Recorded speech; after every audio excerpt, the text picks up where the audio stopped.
All right, so we're going to give Teddy Caputo a little bit more editing work here. This might be on an outtake. This might be on a greatest hits. This might never see the light of day. But one more time, your sign off, please. As you go through your day to day, remember to set your affections on things above and never lose sight of the Lord. God bless you, sir.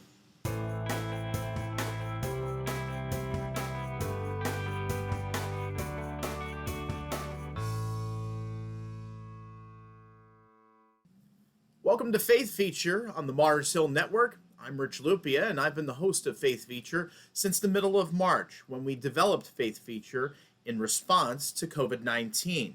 Many of these faith features that we have produced over the last 2.5 months have been to give people encouragement and hope in this time. Many people have been affected economically and in other ways by the shutdown, but only a handful of people have been affected directly and seriously as a result of the COVID-19. Unfortunately, COVID-19 hit very close to the Mars Hill family. For 25 years, Mark Hard served as host and eventually director of operations at the network, and just as recently as mid-March, literally days before starting this, as the lockdowns went into place in mid-March, we had a conversation. We were together. We got to enjoy some fellowship together as Carathon was wrapping up. Mark Hard has gone through, please excuse the pun, the hardest road of his life. And he is here on Skype to tell us about it. He is joining us from his home. As you see, he has the oxygen. And when we say COVID-19 survivor, we are not joking. When we talk about intubation, when we talk about ventilator, his name was in that equation. So out of all the people that got this, you were of the percentage that were serious, and you were of the percentage that I guess you could say would be critical. And on behalf of not just myself as a longtime good friend, but all of us from the Mars Hill Network, we are so thankful to God that you are still here with us and able to share your story. Well, thanks, Rich. It has been a long road, and the road is going to continue to be long. However, I will say, this is my story. It's not everybody's story. COVID-19 affects people differently. For some people, they may be asymptomatic, have no symptoms at all. And so on a Likert scale, that's what we call it, from 1 to 10, you have 1 being somebody who doesn't even know they have it, which there are many in that area. Then there are people who may have some symptoms, like a cough. They may be like a 3 on the Likert scale. Other people may have a cough and a fever. They could be a 5, so it feels like they have the flu, and then they get over it. Other people, it can be more serious. If you're an 8, you're in the hospital and with a lot of oxygen. If you're a 9, it's much worse. Then you got to consider intubation, and 10 would be the worst, where you're intubated on a respirator and your prognosis is grim. Where was I on that scale? Well, here's the thing. If you asked me in the midst of it, I would say probably a 5, because I didn't know. This is important. If you get sick, and it's true of anything, whether it's the flu or COVID-19, it's true with addiction, it's true with mental health, depression, that sort of thing. Always listen to the people around you. They have a better sense of what you're looking like. I didn't have any sense. Well, I tested positive. I was tested on Monday, the 4th of May, and then it came back positive on the 6th. I started isolating, which you've got to do on the 4th. I just assumed I was going to be positive. I had to be careful because I don't want anybody else getting this in the house. Well, 6 came and I was positive, so I continued to isolate, but I just had no energy at all. And I couldn't leave the bedroom, so I was in bed most of the time because there was nothing else I could do. Probably the worst thing to do, because when you're in bed with a fever, And COVID-19, it starts to fill your lungs up. So I developed respiratory failure with double pneumonia. And it was a steady decline, I suppose. I didn't see it. So on the 11th, a Monday, I had an appointment with the doctor, telehealth. He said I looked fine in the morning. But again, I was not drinking fluids because I was so tired, I would just go to sleep. Well, one thing he suggested was getting a pulse oximeter. It's one of these guys, goes on your finger, tells you what your pulse is, as well as what your oxygen level is. So they got that Monday night and put it on my finger, and my O2 level, my oxygen level, was around 52. I don't know how serious that is, but apparently it's pretty serious. My wife Mark, Nancy, yep, 52. Okay, I'll put it to you this way. And yeah, I'll put it to you this way. When my youngest adopted son was at Golisano, at Upstate in 2015, fighting for his life with RSV, his oxygen level dropped into the upper 70s. And they were telling me there that upper 70s is like critical, that if he stayed in the upper 70s oh, for very long, it could be potentially fatal for him. Now, granted, he was less than a year old at the time, but yeah, my understanding of this, and everyone's understanding is different. Again, we are not medical professionals. We are just two lay people that are having a discussion about this. yeah. My understanding is that if you're in the 90s, you're okay. If you're in the 80s, it's trouble, and if you're in the 70s, it's big trouble, and anything below that is literally critical. Okay, I didn't know that. I just knew everybody started, being really anxious because of that. They told Nancy immediately call 911, get an ambulance there, which she did. So, and they're getting me up and awake. And all I knew is the next thing I knew, a fellow was there checking me out and saying, "Do you think you can make it downstairs?" And I'm saying, "Well, yeah, why not? I walk downstairs all the time. Not a big deal." So I walked down the stairs. He was like right with me, holding on to me. It's like, I don't know why this guy's holding on to me. And then I remember walking across the lawn, and he said, "Do you think you could get up into into the ambulance?" I said, "Sure. I mean, it's not that big a deal." So I lifted myself up in. He said, "Okay, lay on the gurney." So I laid on the gurney. I guess he checked my oxygen level and like got really anxious, threw oxygen on me, and started putting an IV to get fluids in me. Next thing I Wow. know, yeah, I'm at Kraus, and it took them 5 minutes, and I was directly into the ICU, spent 9 days in the ICU. Now, with this thing here, I'm on 2 liters of oxygen. That's not very much. It goes up to 6. That's kind of, if you're on 6, that's a lot of oxygen. When I got there, they put me on 80 liters of oxygen, big, thick tube going into my nose, like this thing. 80. I was on 80 liters of oxygen for 6 days. Seventh day, they put me down to 60. Eighth day, 40. And then the ninth day, they released me into a regular COVID ward room, and I was on 6, which is the high part of this.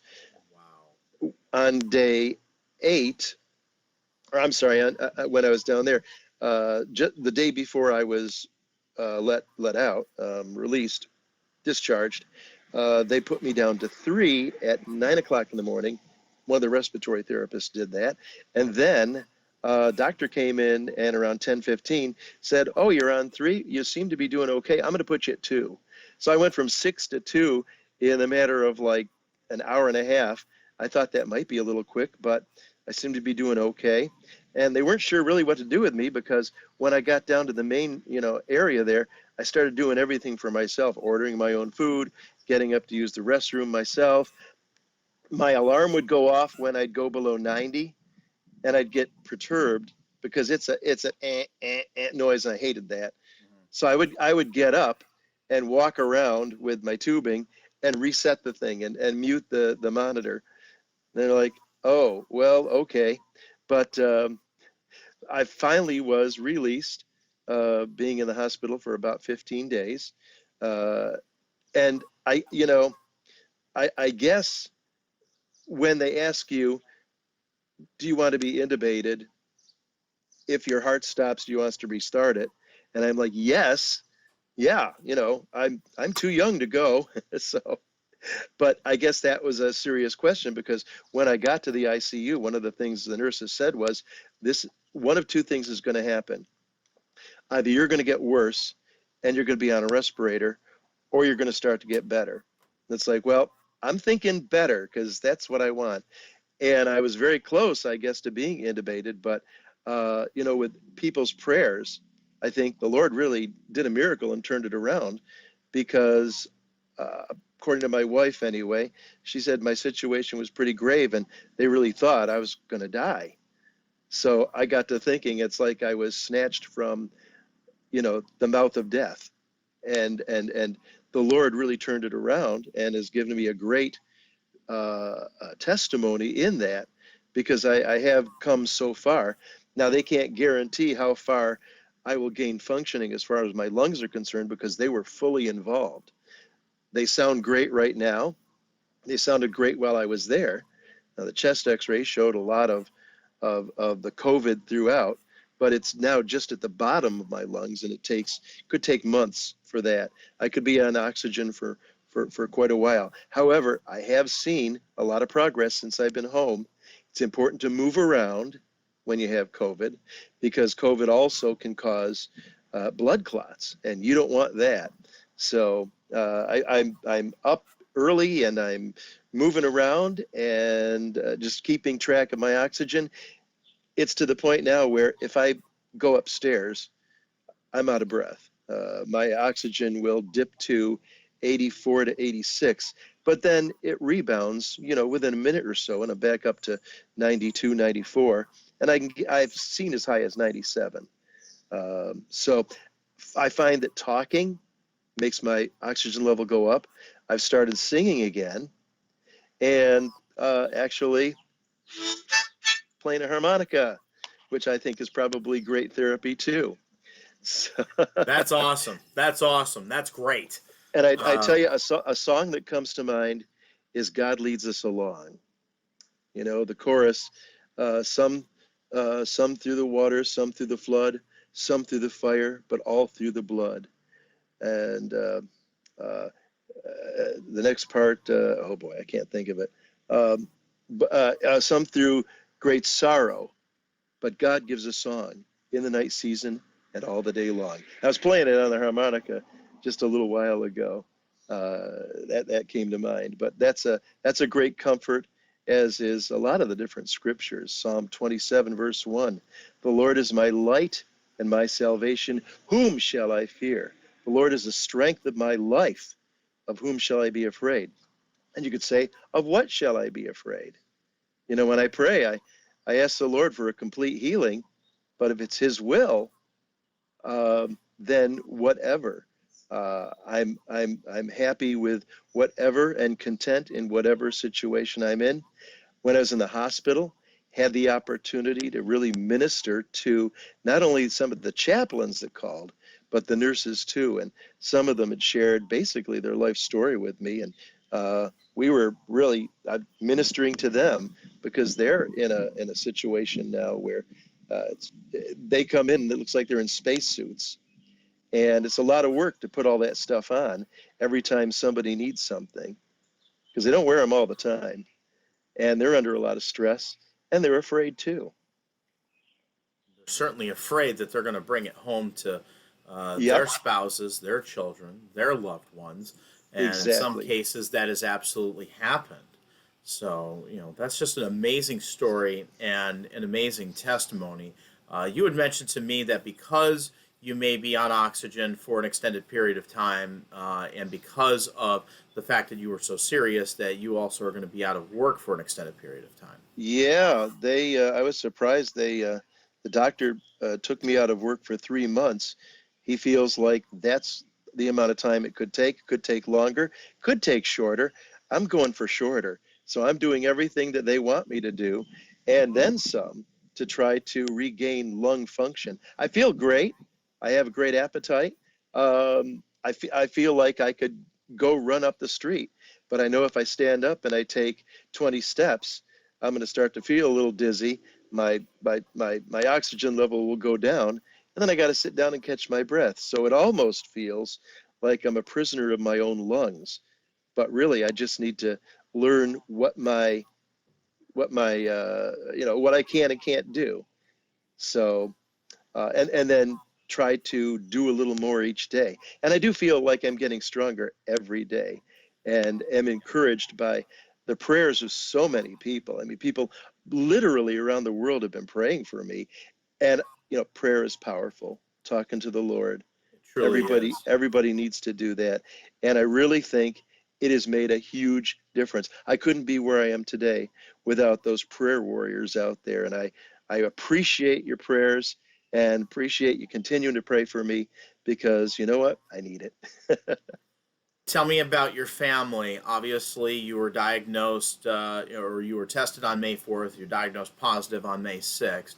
Did Right. any of your family, because we're recording this at the end of May, we're beyond that Yep. 14-day symptom window, did the rest of your family stay out of it? Did anyone else in your family or anyone else around you that you may have had contact with catch it from what you know?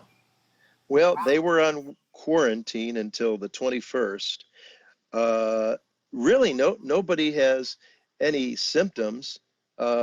Maybe a little sneezing and a cough, but I mean it's springtime and we all have allergies, so you could chalk it up to that. But no one has had a fever or any other types of symptoms. My daughter started her second and final clinical as she finishes her program to be a physical therapist assistant. And it was important for her to be very careful and stay away from me. She wears a mask when she does her therapies. So that's important. Then, of course, little Emmeline is 3. We have to protect her. Eldon, my son, who is getting ready to go to USC in August to start working on his, make sure he's safe and be careful. And of course, my wife, who's working from home and basically has to take care of me. We moved them out of the house before I came home. They're staying with my sisters-in-law until I get the all clear. And it looks like, according to the doctor, I'm no longer contagious. But Friday, I'll meet with him again and then talk to the Department of Health. They're going to be calling. And it looks like they're going to release me so that I'm not on isolation, nor am I on quarantine. I can move around freely without fear of anyone else getting this. But again, I'm limited as to how far I can get with my cord. So, at what point in the middle of all this did you think this might be it? I might be meeting Jesus. Was there ever that point, and walk me through how your relationship with the Lord got you through that moment? There was never really a moment when I thought that, because I didn't think I was that sick. Not at one point did I ever think I was that sick. So there was no thought that maybe this is it for me. Maybe the Lord's going to take me home. I'm always ready for that, and I'm comfortable with it if that's His will. And that's the way I've always approached it. But never thought that this was it for me. I always thought I was going to recover, so that wasn't even in the equation. As far as my and that's kind of indicative of what my relationship with the Lord is that His will, not mine. And people have been praying, so I knew that was making a huge difference. And I was very blessed and humbled by all the support. So and the fact that I was able to minister to the nurses, that will really do a lot for your faith when you see that you're making a difference in their lives. And of course, trying to, it's tough when I'm walking out the door heading for the ambulance, and there's Nancy, and she's crying because she doesn't know if I'm going to live or not. That had a huge impact. At that point, I knew I had to make it. And I had to keep my wits about me. They said a lot of people in the ICU, their cognitive ability is stunted so much, they don't remember who was in there or what nurse or what respiratory therapist. But I got down to the regular COVID ward, and I saw one of a couple of the therapists and said, "Oh, I remember you from the upper floor there." And it's like, really, you remember that? It's like, yeah, you were coming in and you gave me the puffer and you did this. It's like most people don't remember because they don't have the capacity. I had to. One of the reasons why was because I take eye drops, and there's four types, and there's a way that I do them 4 times a day. The nurses could never figure it out. It's like, well, and it's like, well, you better just do it. So even when I was on 80 liters, I was still doing my, keep track of time and doing my eye drops and making sure that they were in so that my pressure didn't go up and so that I have an anti-inflammatory anti-rejection drug because of the cornea in this eye. So I was doing that the whole time, which they thought was amazing. So when somebody thinks that what your functioning is amazing, you know you're on the right track and the Lord's doing a work. That's amazing, man. That's absolutely amazing, and I appreciate you so much sharing it with the Yeah, audience. So, um, this is obviously probably the longest faith feature that we've done. So I I guess think so. Yeah. but we're still going to go for another couple of minutes because, as you know, the lockdowns, the damage that's been done to the Hmm. economy, not just here in upstate New York, but nationwide and with many different sectors of the economy. There's a lot of people that are starting to rebel against the lockdowns and the orders. There's been changing guidance from the CDC. People are kind of losing their patience with the whole thing. Yeah. What would you say to them as someone that has had to go down this extremely difficult road? What would you say to somebody that's thinking, "Oh, it's not that serious. Oh, it's overblown," or to the people that think we should Right. just open up everything and pretend that nothing happened?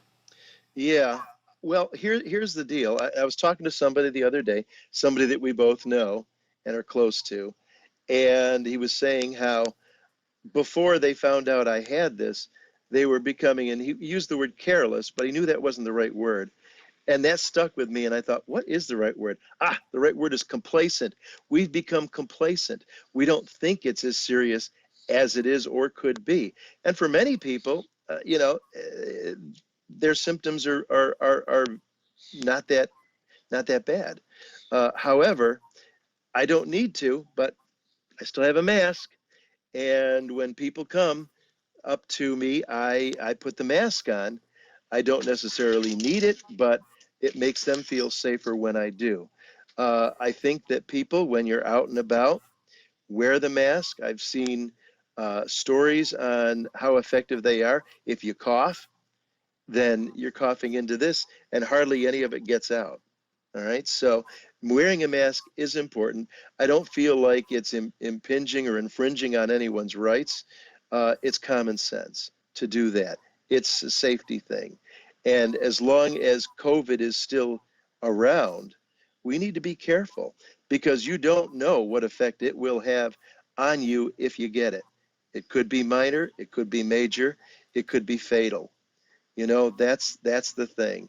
And yeah, with people now, I think that they're getting fed up because they're just tired of being inside. They're getting cabin fever. They want to do stuff. It's summertime. It's getting warm, and so people want to get out, and that's fine.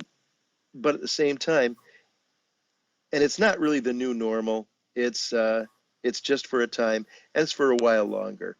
I think that things will open up as we see the COVID-19 start to decline, because it will eventually.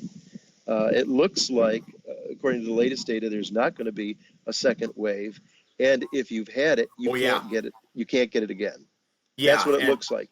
And plus, there's been speculation that there were many people, and I was one of them, that got really sick with flu like symptoms. I had a Hmm. fever and had a little difficulty breathing at the beginning of January.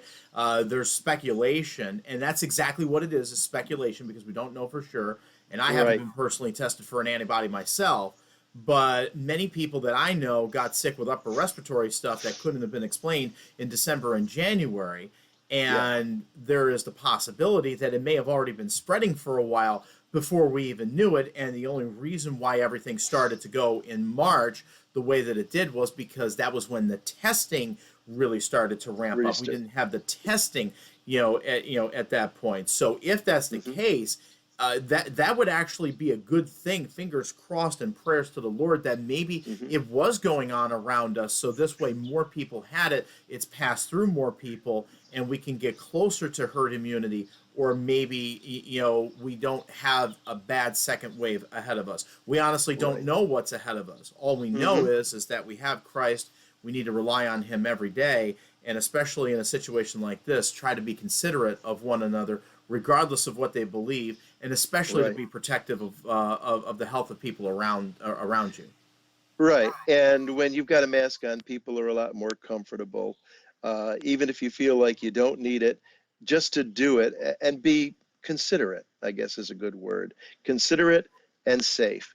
And that's what, and you know what? That's what the Lord would call us to do, is to love our neighbor. And that can mean wearing a mask because you're showing that you respect them, you care for them, you love them, and you want them to stay healthy. So, in closing, there's a lot of things that have happened, and we're going to try and keep this as general as possible. We're not taking sides on anything, but we've heard a lot of stories and we've seen a lot of things, and there's a lot of people with concern out there that the restrictions may be going too far, that some of the restrictions don't make sense, either here or in different states. Obviously, as Christians, one of the big things for us has been, okay, well, we can social distance at Lowe's and Home Depot and all these other stores, but yet we can't even have the opportunity to social distance at church. There's a lot of people that are upset that we can't even get together in church. But then there's other people that are even the insinuation that you're even thinking about getting together in church in the next couple Hmm. of months is, what are you thinking? You're endangering me. How could you even be thinking about this? With such a divide that is among people, regardless of political belief, regardless of what you believe of everything that's going on out there right now, regardless of where you stand on anything, where do we go from here? How do we get to being more civilized? How do we get to being more respectful of each other and just getting through this truly together? Well, I think communication is a big part. When the churches communicate with their people what their thinking is, then I think it puts them at ease and they help to recognize that this is for the good. I really think the Lord has prepared us technologically for this very season, this very time, because we have our church service, right? And it's online. I take it from my phone, I put it through my Apple TV, and it goes on the big screen, and it's like you're there. Um, we couldn't have done that 10 years ago, but we can now. I know that the thinking at many churches right now is we would love to get back together. We would love to be able to fellowship as one, but we have to consider the safety of a lot of the people in our congregations. Many of them are high risk. They're older, and some of them have health issues. We have to consider that, and of course the social distancing thing as well. So I think that we need to kind of stop and help those who may not be as technologically savvy, but help them to be able to access the online services so that they are fed.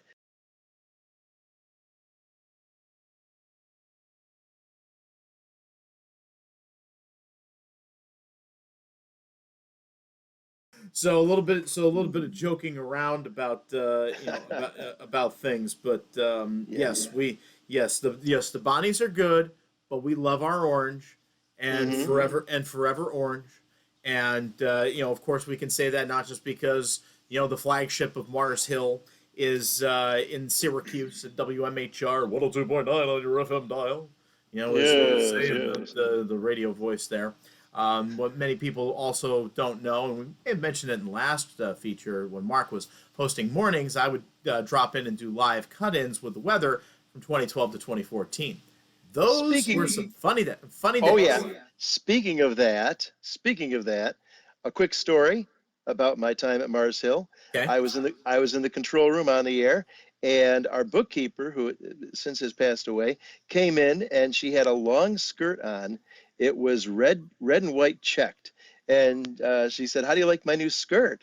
And I said, "Wow, that's great. It kind of looks like a tablecloth from an Italian restaurant." Uh-oh. She said to me, "You know, Marky, I didn't come in here to be insulted." I said, "Oh, really? Where do you usually go?" She just marched right out. Didn't come back for a while. We're only human, folks. This could be edited out, by the way. Yeah, I know. I don't know. Teddy It might probably- keep it. Teddy might not. It won't matter to me. We'll find out when it's on there, because I will link to it. If this So goes viral, I'll know Yeah. why. Boom Oh boy. goes Oh, the boy. cannon. Yeah. Yes. So yeah. Okay. Well, we are human, and things are temporary. Life is temporary, and Mhm. COVID-19 is temporary. But the Lord endures forever. His love endures forever, and prayers endure. And I just thank you so much for sharing your testimony. You have been a great friend to me the last 8 years, and I know that will continue regardless of where we are physically. Oh yeah. Oh, yeah. And Doesn't matter where we are, because we always are in contact. and we are always in one family, the family of God. We are brothers and That's right. sisters in Christ. I look forward to seeing you again in person at some point soon, and to where we can enjoy some more fellowship. And I just wanted to thank you again for your honesty, your openness in doing the faith feature, in sharing your personal journey. A lot of people don't like to do that, but I thank you for the faith and for the courage to do that, and pray that it blesses a lot of people, and that somehow in the midst of these long ramblings between two friends, two brothers in the Lord, that they will find hope in the journey, that they will find significance, they will find encouragement.